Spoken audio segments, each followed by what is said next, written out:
a graça e a paz. Em nosso curso básico de vida cristã, estamos no livro 8, Epístolas Paulinas 2, Cartas aos Coríntios, capítulo 3, o princípio da renúncia pessoal. Amados, na aula passada, o tópico 2, o princípio da renúncia pessoal, nós havíamos recomendado ali a leitura de 1 Coríntios, capítulo 8, e tratamos os seguintes assuntos. Qual o princípio da renúncia pessoal relacionada com a salvação do nosso próximo? Como Paulo evidenciou o princípio da renúncia pessoal por amor ao próximo. E hoje, no tópico 3, o exemplo de Paulo na renúncia pessoal. Aqui nós recomendamos a leitura do capítulo 9 e 10 de 1 Coríntios. Amém? Mas observe, no capítulo 9, Paulo desenvolve o princípio da renúncia pessoal, citando seu próprio exemplo. Sustenta que até mesmo um apóstolo deve renunciar seus direitos por amor ao Evangelho. Enquanto estava ali em Corinto, Paulo trabalhava para se manter, ficando sem sustento da parte da igreja. 4 argumentos de Paulo quanto ao direito que tinha de ser sustentado pela igreja. Primeiro, o exemplo de outros apóstolos e obreiros, que vai dos versículos 1 ao 6. Então, Paulo ele começa afirmando o seu apostolado. Este é autenticado por 2 argumentos. Primeiro, que viu Jesus, nosso Senhor. Segundo, que a igreja de Corinto é sua obra no Senhor. Tá? Entenda, mas aqui ele está falando do direito dos apóstolos quanto ao sustento pelas congregações que fundavam e serviam. Os apóstolos tinham esse direito. Tinha também o direito de serem acompanhados pelas suas esposas. Logo, se os outros obreiros tinham este privilégio, Paulo também. Ou por que não Paulo? Né? Segundo, exemplo da vida comum, versículo 7. Então, aqui nós temos algumas indagações. O soldado presta serviço militar à sua própria custa?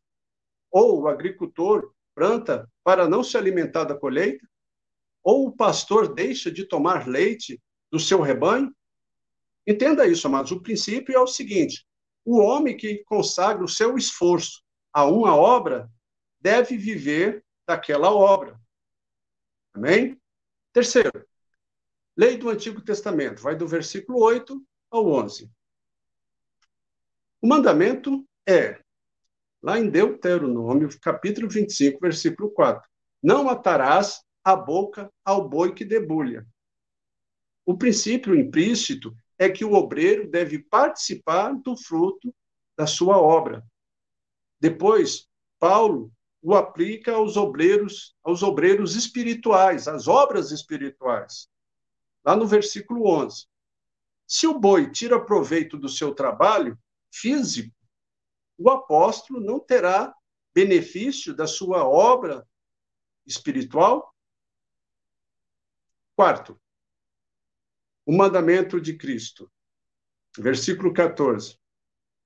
Amados, entendam, o próprio Cristo ordenou que os que se dedicam à proclamação do Evangelho vivam do Evangelho. Mateus, capítulo 10, versículo 10. Logo, que ninguém diga que isso é um costume judaico, que nada tem a ver com o cristianismo. Não, tem a ver, foi o próprio Jesus que estabeleceu.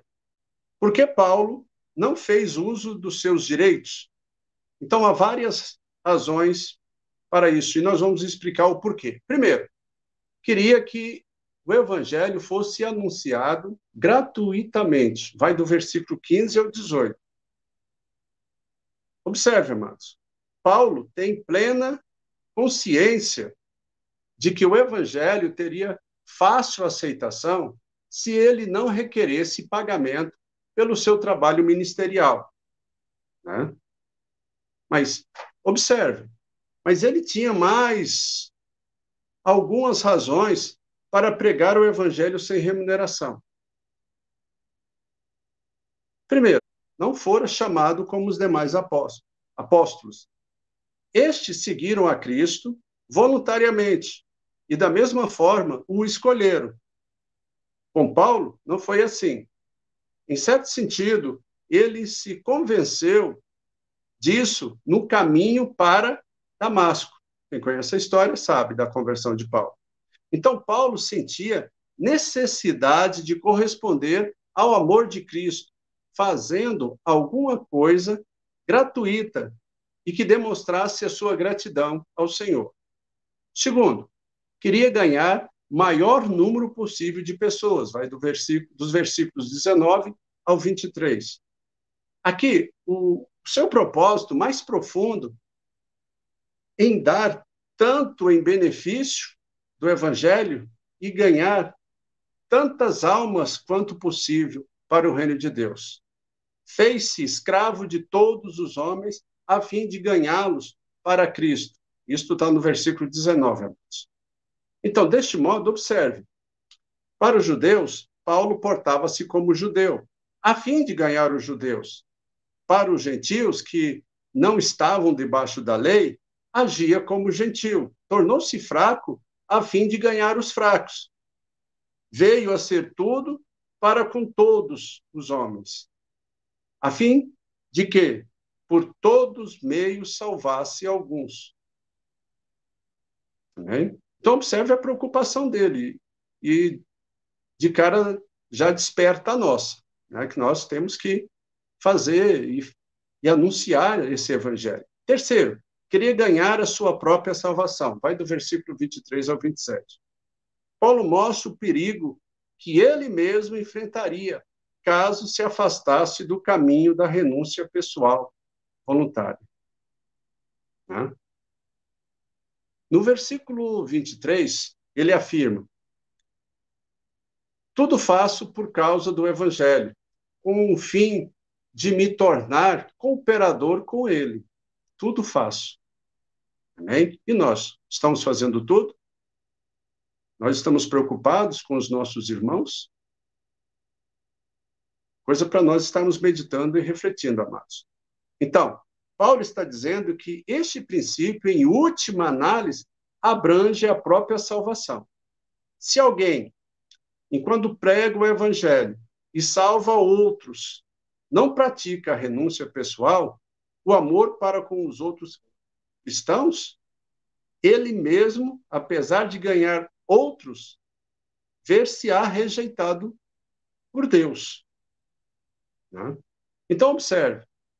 Viveu como cristão, mas esqueceu do princípio da cruz, do princípio da renúncia pessoal, do princípio da auto-humilhação por amor aos outros. Esqueceu. Né? Amém? Então, nós fechamos aqui o capítulo 9, iniciando o capítulo 10. No capítulo 10, termina a sessão que trata de alimentos oferecidos a ídolos, ou aos ídolos, né? Então, mas observe, o fato de que alguém realmente pode participar da graça divina, e mesmo assim, no fim, se perder, como Paulo temia, agora é verificado mediante exemplos tirados do Antigo Testamento. Vamos entender isso aqui. Então, através desses exemplos, Paulo demonstra que, embora o crente tenha liberdade, deve acautelar-se para não ser rejeitado por Deus. 1 Coríntios, capítulo 10, do versículo 1 ao 13. Né? Paulo usa a nação de Israel como exemplo de um povo com o qual Deus se desagradou. Esse povo tinha recebido grandes favores da parte de Deus. Tinha sido libertado da escravidão, tinha recebido pão e água de forma miraculosa. Mesmo assim, pereceram, porque ao invés de regozijar-se na bênção ou nas bênçãos espirituais, constantemente cobiçava coisas más. Né? Então, observe. Agora, o povo cristão fazendo uma analogia, uma comparação aqui, tá, mas do mesmo jeito, naquela época, comia, bebia, casava, dava casamento, agora Paulo está falando. O povo cristão, dos dias de Paulo, comia, bebia e se divertiam nas festas dos ídolos, fazendo uso indiscriminado da sua liberdade. Então, todos os 4 exemplos específicos escolhidos por Paulo aplicam-se diretamente aos coríntios. Foram escolhidos por esta mesma razão. Então, os israelitas se entregavam ao seguinte: primeiro, coisas más. Isso é, usufruto de coisas que Deus não permitiu e não permite. A idolatria. Os coríntios estavam correndo o perigo de cair na idolatria, né? Ou seja, adorar coisas que não é o Senhor, que não é Deus, enquanto se divertiam nas festas dos ídolos. Terceiro, fornicação. A fornicação geralmente se liga à idolatria, né? E é um pecado do corpo, que é o templo do espírito, ok? E é cometido por pessoas, homens ou mulheres solteiras. Quarto, tentar a Deus e murmurar contra ele. Motivo: era o descontentamento que sentia por causa da renúncia pessoal requerida. Era requerido e eles não estavam querendo, estavam ali lutando para continuar com aquele excesso de liberdade. E Paulo advertiu, portanto, que qualquer pessoa que pensa estar de pé deve tomar cuidado para não cair. Ok? Assim, os israelitas, como eleitos de Deus, se sentiram seguros, mas não estavam. Caíram no pecado, na condenação e na destruição. Né? Outro ponto aqui, amados, o perigo de associar-se a demônios. Vai dos versículos 14 ao 22. Então, nesses versículos, Paulo avisa aos coríntios que eles estão brincando com fogo ao frequentarem as festividades pagãs.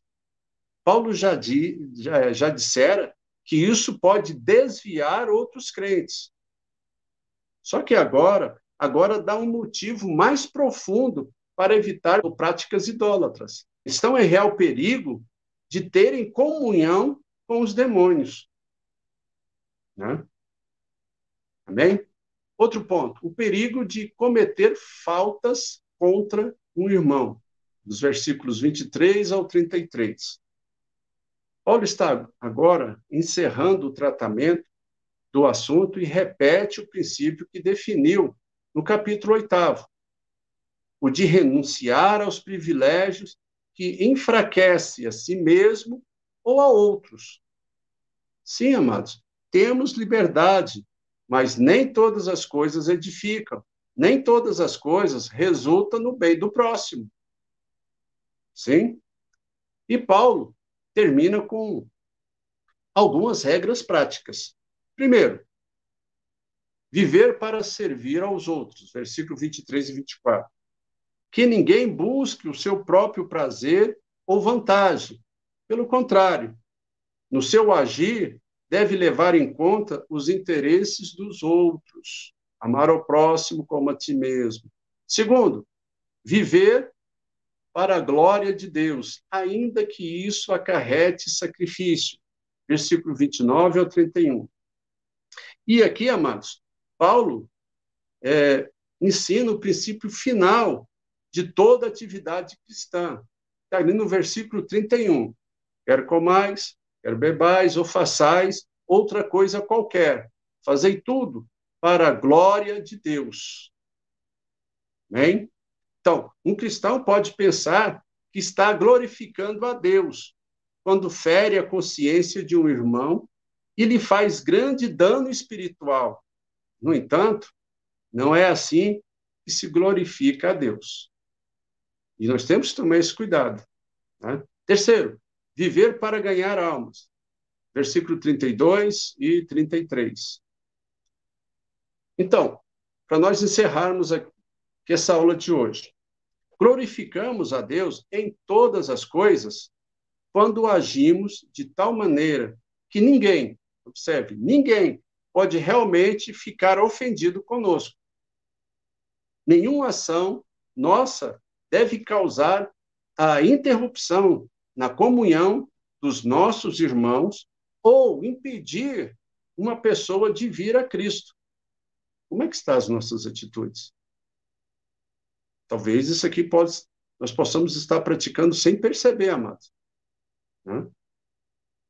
E aí Paulo, ele conclui, lá no capítulo 11, versículo 1, da seguinte maneira: sede meus imitadores, como também eu sou de Cristo. Então, Paulo pede à igreja que deixe guiar-se pelo espírito da renúncia pessoal, o qual também estava em Cristo.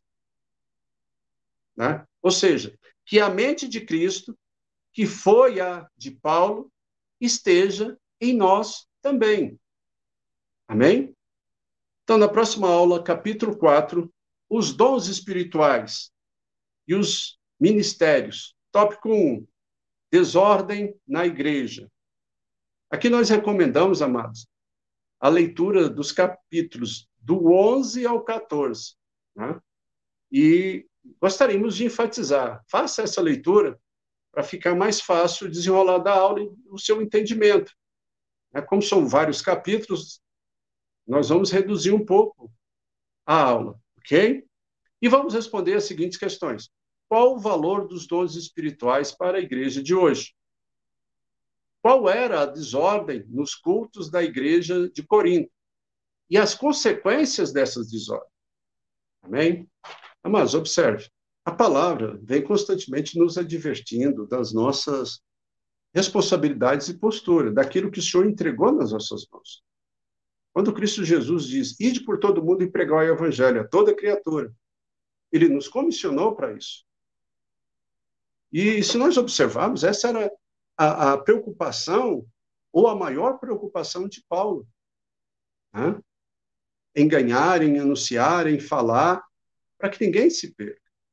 Né? Aos judeus se fazia de judeus, aos gentios se fazia de gentio, aos fortes fazia de forte, aos fracos fazia de fraco. Tudo para todos, para ganhar o maior número possível. Pense nisso. E use esse material para você evangelizar. Né? Porque esse é o nosso objetivo. Se você gostou, deixa aí o seu like, compartilhe o canal com outras pessoas. Vamos aumentar o número de pessoas para fazer essa obra que o Senhor nos deu. Amém? Vá lá nos comentários, deixa ali as suas perguntas, se você tem alguma pergunta. Ali tem alguns adendos que termina de explicar essa aula. Participe ali desse material. Que Deus abençoe a todos e até a próxima aula.